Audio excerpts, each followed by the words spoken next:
Le but de notre réunion aujourd'hui, c'est de présenter le premier tome de mes mémoires.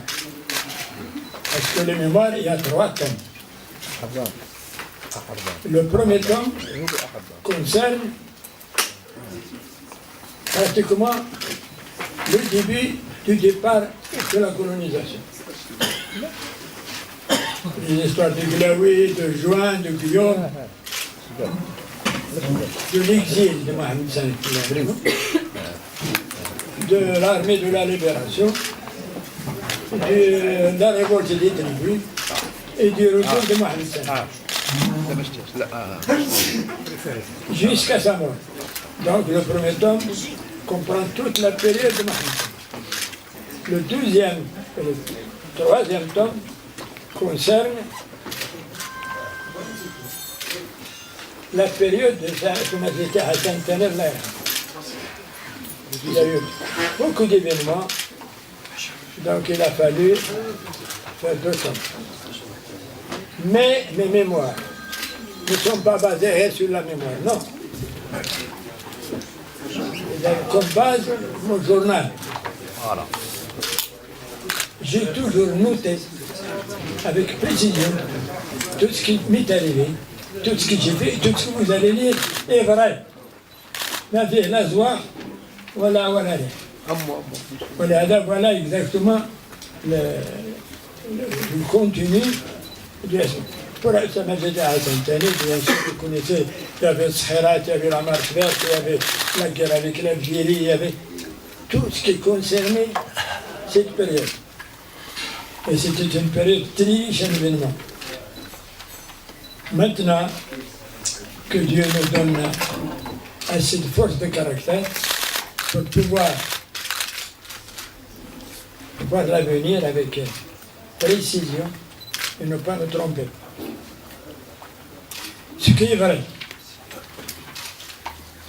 c'est que mes mémoires, je ne suis pas là pour juger. Je suis témoin, je raconte. Ce que je voudrais bien, vous voyez, les maths, les haï. Puis la mort, en fin de compte, a emporté tout. Il y avait les assassinats, il y avait les assassinés. Tout le monde est parti de l'autre côté.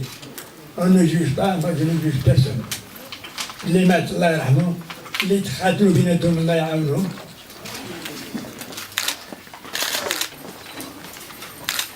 La chose la plus importante, à mon avis, c'est quelles sont les leçons qu'on a apprises.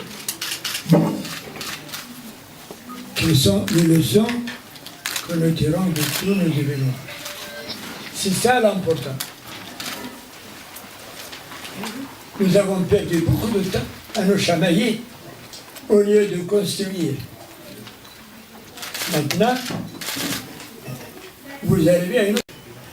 La manière dont les générations qui passent et qui sont passées ont vécu leurs histoires, mettons leurs erreurs. Parce qu'il y avait beaucoup de gens capables de porter beaucoup de choses au Maroc. Ben, ils n'apportaient que ça. Ils n'ont rien apporté. Ce qui fait qu'ils sont partis sans rien laisser. Ils ont laissé peut-être leur cadavre, mais pas plus. C'est pour cela qu'il faudrait que les Marocains se rendent compte qu'ils ont un pays magnifique, qui peut jouer un rôle primordial comme dans le temps passé. Aujourd'hui, le Maroc, et vous êtes vous, témoins, pour transmettre, le Maroc peut donner beaucoup plus qu'avant. Le Maroc n'a pas exploité une mine, pas d'or mais de diamants. C'est l'Afrique. L'Afrique, le Maroc est allé jusqu'au centre de l'Afrique. Mais qu'est-ce que nous avons fait avec tout ça? On a laissé l'Afrique et on est allé ailleurs. Aller ailleurs, c'est bon peut-être, mais pas toujours. Pas toujours. Je vous ai fait venir, je m'excuse. je vous ai reçu assis au lieu de vous recevoir debout. Et dans mon habitude, je ne reçois jamais assis. Et un jour, on a amené, il est allé à Meknès, et on a fait venir toutes les promotions de l'école militaire pour voir Mohamed. Au moment, d'ailleurs c'est raconté dans le livre, au moment où je me racontais sur sa main pour l'embrasser, il m'a dit non. Un soldat salue et se bat. Cette phrase m'a fait réfléchir avec le temps. M'a fait réfléchir avec le temps. Et il y a un jour, il y a eu un combat. J'ai relaté, je n'ai pas pesé sur la guerre, mais simplement un fait. Il y a eu un combat très très dur avec les Allemands, bien sûr.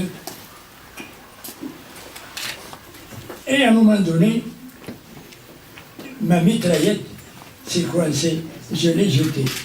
Et j'ai failli être tué par un sous-officier allemand avec sa mitraillette. Il y avait quelqu'un avec moi qui m'a sauvé. Ce qui fait que vous ne pouvez pas connaître. Une simplicité terrible. Il m'a reçu dans une petite pièce et on m'a bavardé, un petit officier qui bavardait avec le roi. Et on a abordé le problème de l'indépendance, pourquoi on se bat pour les autres. Et c'est la seule phrase. Il faudrait beaucoup plus d'entente et plus d'une mitraillette pour pouvoir gagner la liberté. Ça, c'est un fait saillant, parce que ça m'a marqué.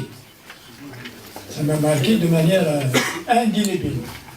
Il n'y avait pas ni à interpréter, ni à chercher à midi à 14 heures. Et Mohamed V, c'était quelqu'un d'une simplicité inouïe. Une simplicité inouïe. Et le hasard a voulu, pendant toute cette période, je l'ai approché beaucoup. L'effet saillant, c'est le fait du Glaoui.